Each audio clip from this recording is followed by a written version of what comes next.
Bonjour et bienvenue à tous dans votre magazine Éco-Débat. Récemment encore, on suivait tous l'actualité attristée par ces actes terroristes qui endeuillaient le Burkina Faso ou encore le Mali. La zone du Sahel semble être devenue un refuge pour terroristes et à juste titre d'ailleurs, la communauté régionale et internationale est bien préoccupée par la montée en puissance du crime organisé, de la corruption et du terrorisme et surtout par l'effet néfaste que ces fléaux exercent sur la paix, la sécurité et le développement. Une stratégie efficace pour répondre à ces menaces comprend forcément des mesures pour lutter contre le blanchiment de capitaux et le financement du terrorisme. Blanchiment de capitaux et financement du terrorisme, on en parle avec nos experts du jour. Monsieur Seka Yebi Athanase, vous êtes docteur expert en politique internationale. Merci d'être avec nous. Merci. Et Bonjour, avec monsieur vous, Smaro. merci. Et avec vous ici en studio, Monsieur Kwame Alain Serge Kouadio, vous êtes consultant en développement. Merci aussi d'être avec nous. Merci, monsieur Stéphane Soumaro. C'est un plaisir pour moi d'être avec vous ce soir. Alors, messieurs, deux phénomènes de fléaux qui minent en tout cas l'économie africaine, on va le voir. Il y a le blanchiment de capitaux et le terrorisme, le financement du terrorisme. D'abord, les blanchiments de capitaux, qu'est-ce que c'est?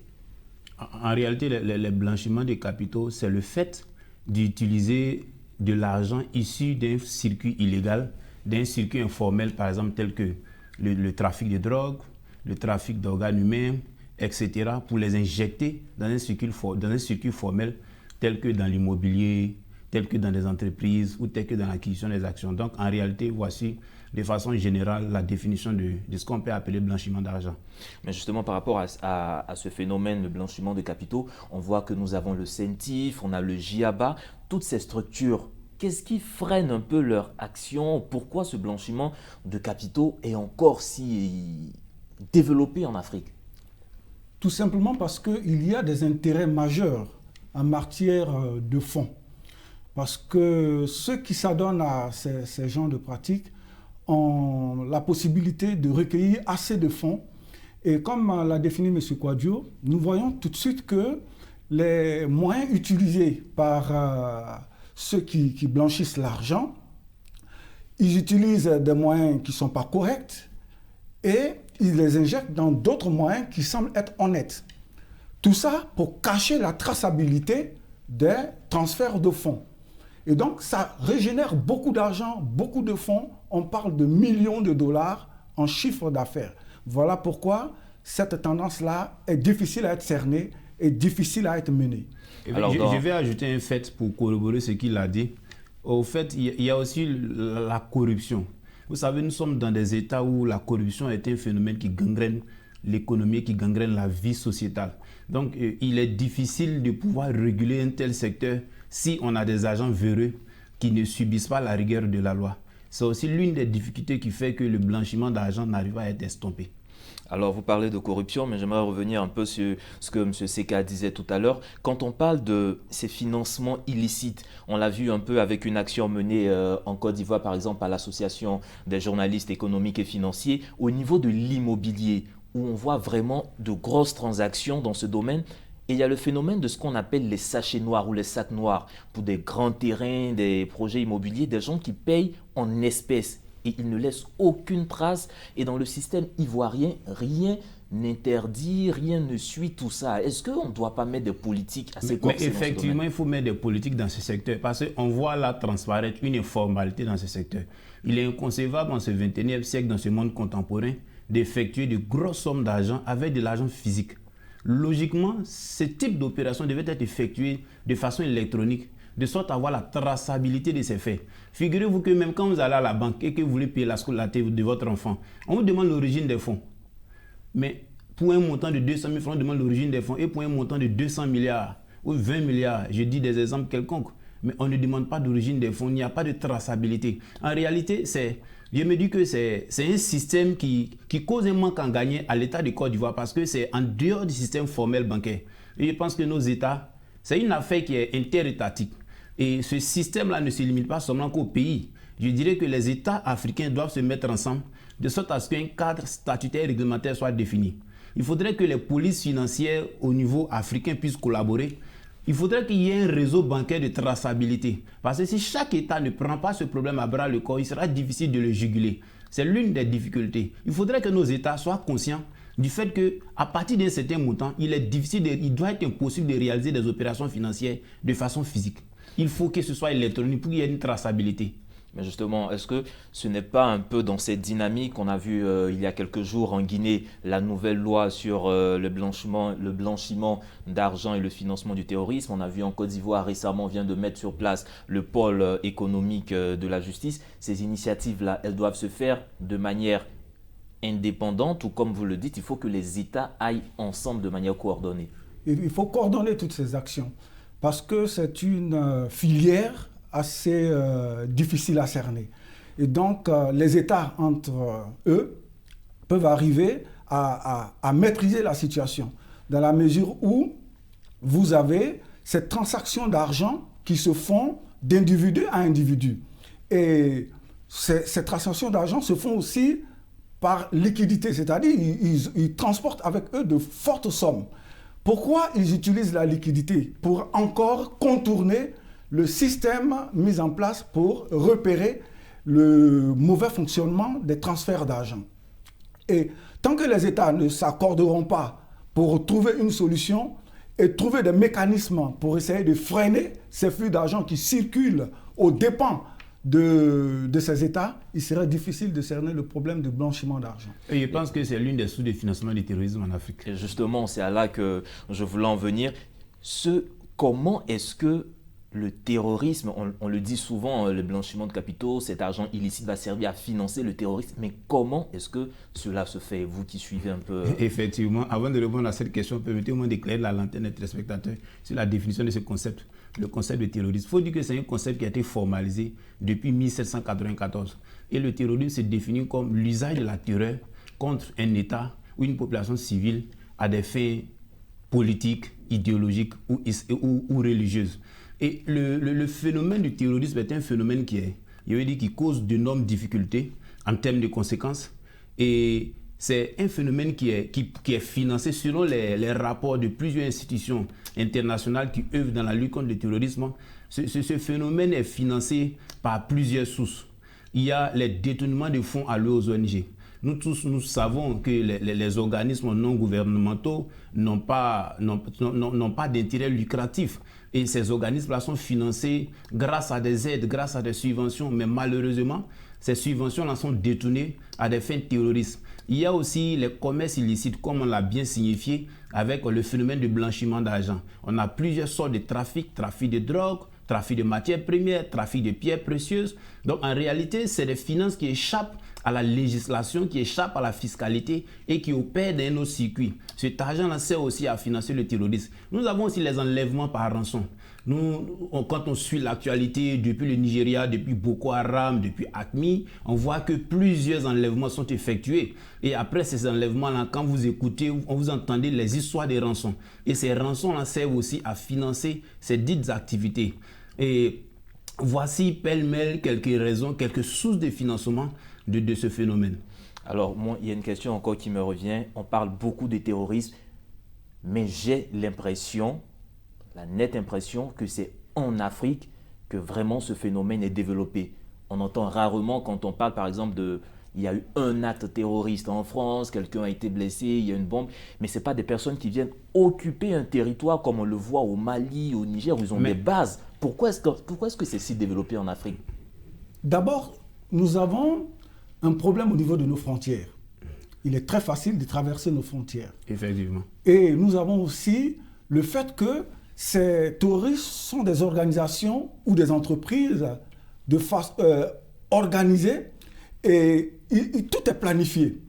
Et nos États ont des difficultés pour arriver à mettre la main sur eux parce qu'ils pensent que c'est des groupes informels, alors que ce sont des groupes bien organisés.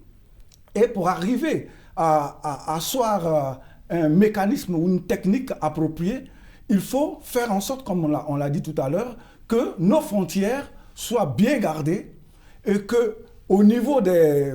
Si vous voyez qu'en Afrique, on a assez de problèmes, c'est parce qu'on a des zones assez sensibles, des zones où il y a assez de conflits, des zones où, par exemple, il y a Boko Haram qui occupe une partie, et lorsque Boko Haram est repéré, ils vont dans une autre partie de la sous-région.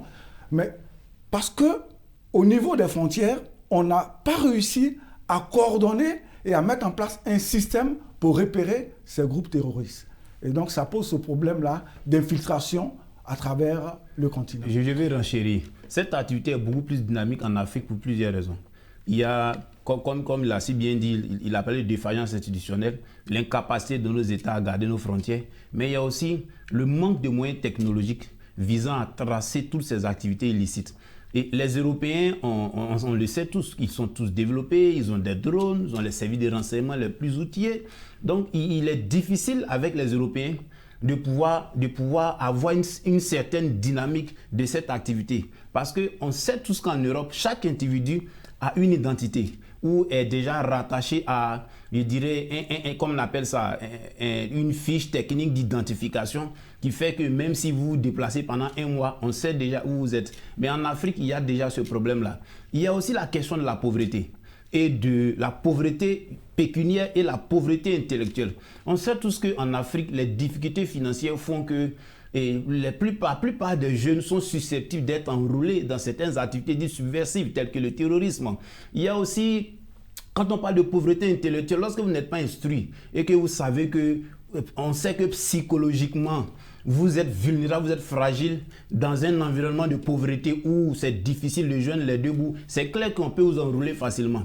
Il y a aussi la question de la porosité des frontières, il a dit. Il y a aussi la question des conflits qui subsistent. On a eu le printemps arabe en 2012. On a vu plusieurs pays qui ont connu un changement de régime politique. Notamment le cas de la Libye est encore une illustration parfaite avec les miliciens, avec la circulation des armes. Quand on sait que la Libye, l'Algérie, le Mali, c'est une bande qui est très fragile, qui est très poreuse en termes de frontières. Donc tous ces facteurs-là mis ensemble, la combinaison de ces facteurs fait que l'Afrique est beaucoup plus vulnérable au terrorisme comparativement aux pays occidentaux, aux pays développés. Alors l'Afrique beaucoup plus vulnérable, mais dans vos propos, vous avez fait ressortir un peu le développement technologique que les pays développés peuvent apporter aux pays africains. Et on voit dans certaines parties du continent, comme au niveau du Sahel, quand même ces pays développés qui viennent appuyer nos États au niveau militaire et autres, il y a la technologie. Et on sait souvent où sont retranchés ces groupes terroristes, mais il n'y a pas d'action je veux dire, précise pour aller déloger ces groupes terroristes. Pourquoi ? Il y a le fait qu'en matière de technologie, nous n'avons pas un pourcentage fiable pour détecter les terroristes. Ça veut dire quoi? Ça veut dire que c'est vrai qu'on a une avancée en technologie, mais les terroristes, en tant qu'organisation, en tant qu'entreprise, réfléchissent aussi à la possibilité de passer entre les mailles. Et nous avons l'exemple du 11 septembre de l'attaque terroriste aux États-Unis. Les États-Unis étaient informés qu'ils devaient avoir une attaque terroriste, mais ils n'avaient pas une idée exacte des cibles de ces attaques. Et donc, ce sont des choses qui peuvent échapper aux personnes quand on met en place un système de haute technologie.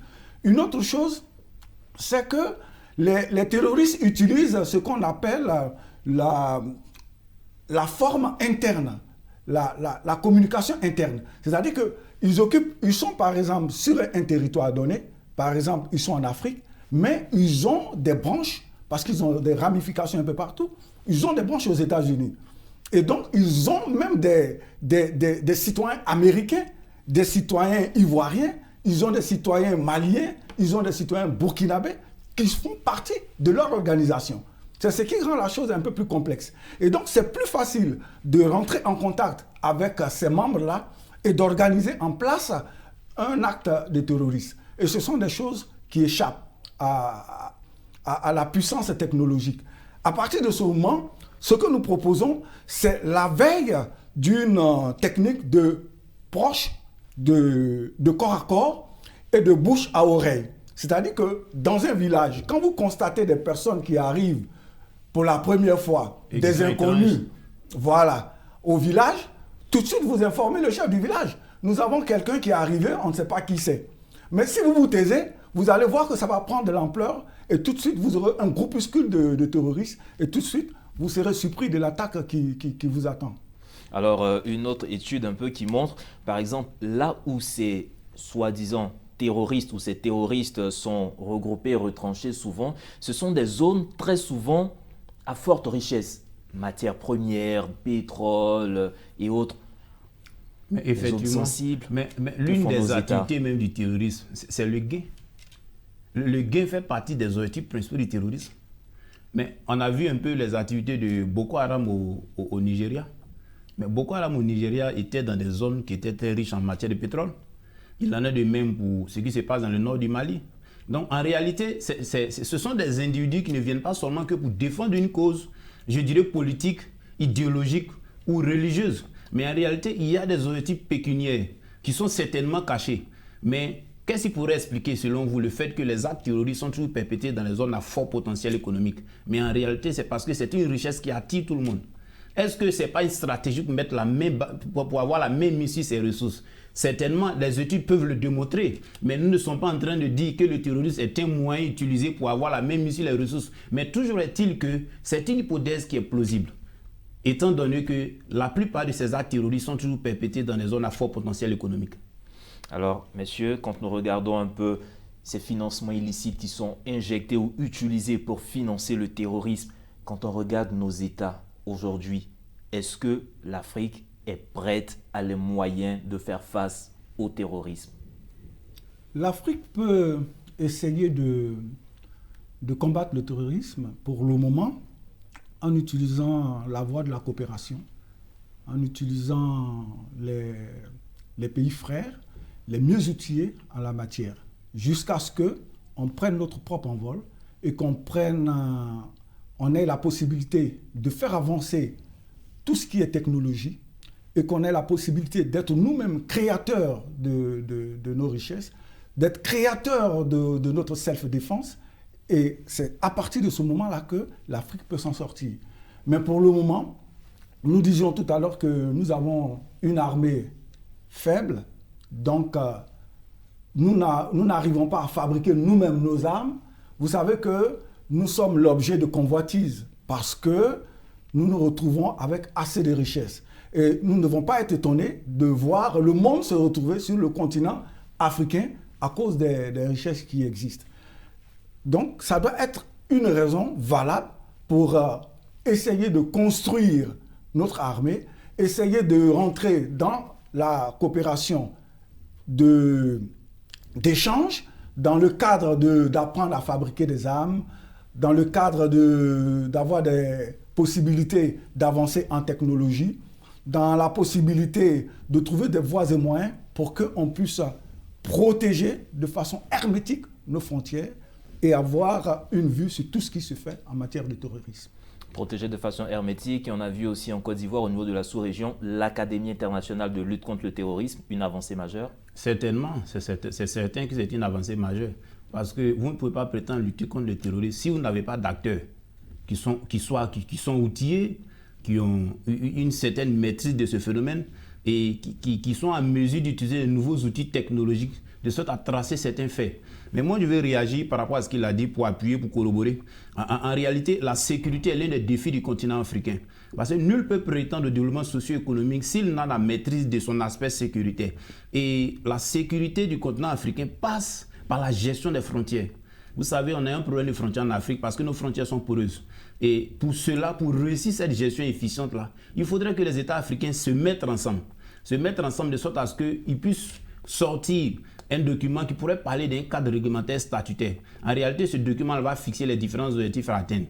Et puis, ce document-là, c'est une sorte de coopération qui permettra un échange d'informations au niveau des différents services de police, au niveau des différents services de renseignement. Ça pourra permettre de pouvoir gérer certains phénomènes qui se passent d'une frontière à une autre. Et sans ça, il sera difficile de lutter. Parce que quand vous ne coopérez pas, il est difficile de lutter contre les activités terroristes. Je prends l'exemple du docteur Seka. Il s'est rompu de la diplomatie internationale.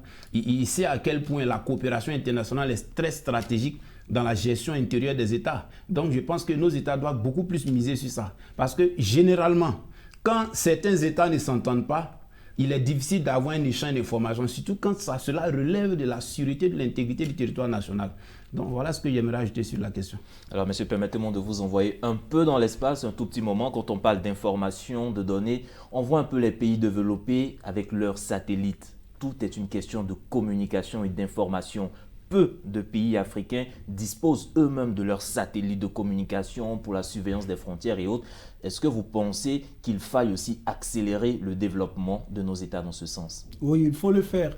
Parce qu'aujourd'hui, ce qu'on peut dire, c'est que celui qui gagne la guerre, c'est qu'il a gagné l'information. Effectivement. Parce qu'on ne peut pas gagner une guerre sans qu'on ait toutes les données, toutes les informations et la possibilité de repérer les ennemis où il faut. Et tout ça fait partie de la technologie en matière de communication. Et l'information est primordiale, même dans les systèmes de guerre.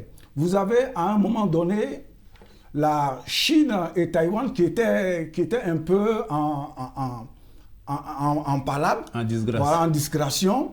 Il y avait de petites mésententes. Mais Taïwan a réussi à fabriquer une langue de communication de guerre, ce qui a dérouté un peu le plan de la partie chinoise. Donc, on ne peut pas gagner une guerre sans une information adéquate. Et l'Afrique gagnerait à développer ce secteur. Et justement, il semblerait que c'est l'une des idées émises par le leader libyen, Mohamed Kadhafi. Il voulait mettre en place un satellite pour l'Afrique. Et qu'est-ce qu'il en est? Aujourd'hui, le projet est un peu dans les tiroirs parce que personne n'en parle. Et ce projet-là, vraiment, aurait fait mouche sur le continent africain. Ça aurait permis à tous les pays africains d'avoir une certaine fluidité en matière de communication. Effectivement. Voilà. Et permettre à ce que, en matière de communication, on puisse avoir la possibilité d'avancer et de voir les opportunités que l'Afrique peut avoir. Par exemple, si on doit installer des chaînes de télévision, il y a un coût qui serait réduit. Si on doit mettre en place des systèmes de télécommunication, il y a une réduction parce que nous avons notre propre satellite. Mais si c'est un système qui est loué, vous comprenez que forcément le coût va revenir un peu plus cher et ça va peser sur le budget des États. Et donc c'est nécessaire qu'on y arrive et qu'on y pense. C'est nécessaire, vous partagez ce point de vue? Je suis tout à fait d'accord avec lui. Nul ne peut prétendre au développement s'il ne maîtrise l'aspect technologique. Parce que c'est l'innovation qui vous donne de l'avance. Aujourd'hui, même quand on prend le domaine industriel, mais le secteur industriel de pointe est un secteur, c'est l'un des secteurs les plus dynamiques parce qu'il y a une innovation qui permet de produire en masse et en qualité.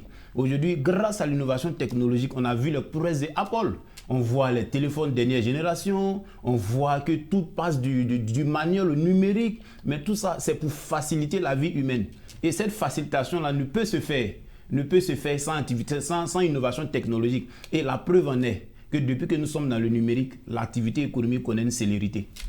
L'activité économique connaît une célérité, messieurs, c'est ici qu'on va mettre un terme à cette émission. Beaucoup de choses à dire sur le blanchiment de capitaux, le financement du terrorisme, mais des initiatives, on en voit au niveau du Royaume du Maroc. On voit avec le satellite déployé toutes ces initiatives initiées par Sa Majesté le Roi. En Afrique du Sud, on voit tout ce qui est déployé en matière d'armement et autres.